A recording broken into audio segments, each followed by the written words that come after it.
All right, today we're diving into a source that maps out this absolutely wild, speculative future for the human mind.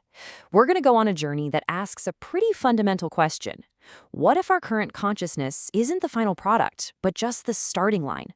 So let's just start right there with the big one.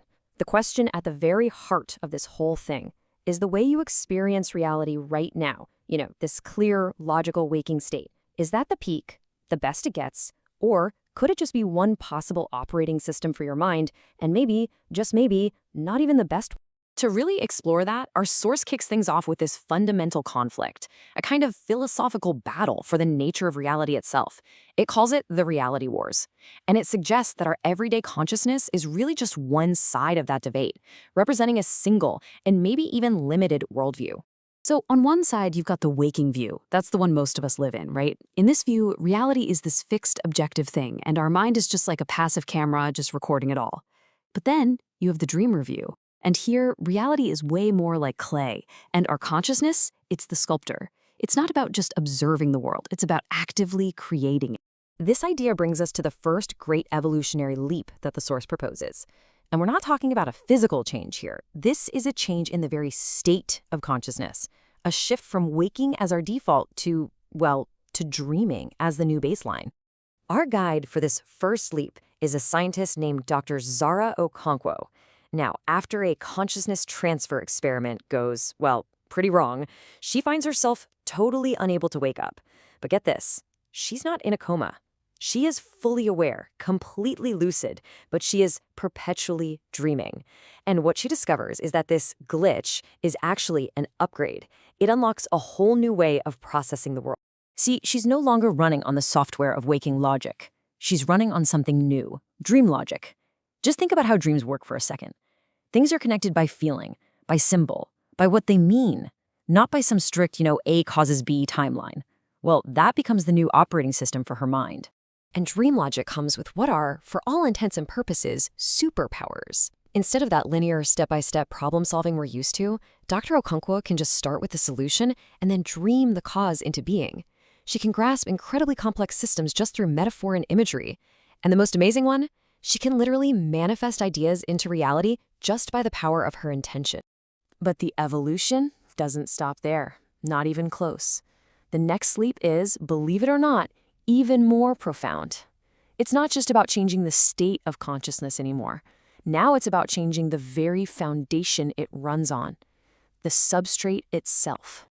So for this leap, we meet Dr. Amara Chen. She's a neuroscientist, and during an experiment in her lab to map emotions, another accident happens. But this time, her consciousness doesn't get trapped in a dream state. It fundamentally migrates. It stops running on thoughts and starts running on feelings. The source just captures this shift so perfectly with this quote from Dr. Chen. "I'm not thinking the way I used to. I'm feeling. And the feelings are doing everything thoughts used to do." I mean, just imagine that. Every single process you associate with thinking, problem solving, understanding, making a decision is now handled entirely by your emotional landscape. Feelings aren't just reactions anymore. They are the cognition. So in this emotional substrate, your mind doesn't have a feeling about a problem. No, the feeling is the process of solving it. This creates this incredibly holistic, immediate way of knowing things that's completely different from the step-by-step logic of a thought-based mind. And the difference is just profound. Thought is linear, one thing after another. Feeling is all at once. Thought uses abstract symbols, like words, which can be totally misunderstood. Feeling? It communicates through direct empathy, a transfer of the entire pattern of meaning. It's the difference between reading a description of an experience and actually having the experience yourself.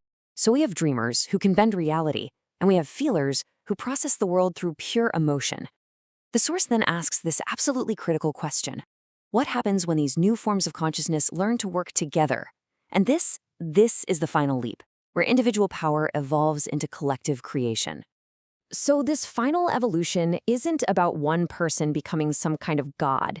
It's about groups of these evolved minds discovering that their real power, their true potential, lies in collaboration, in weaving their consciousness together to build something completely new.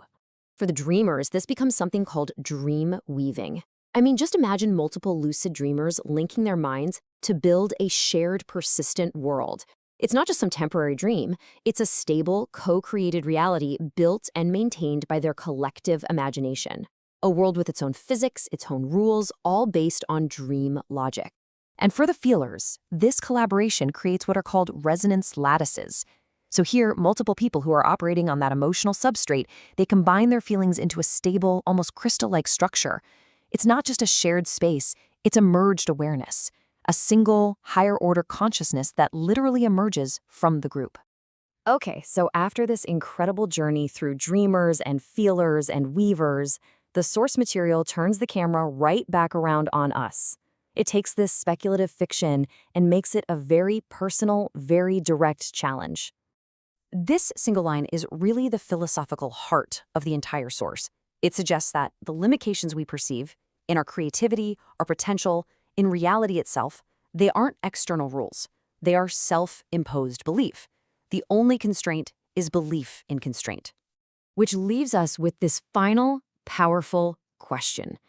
See, the source isn't just telling a story, it's handing us a blueprint and a challenge.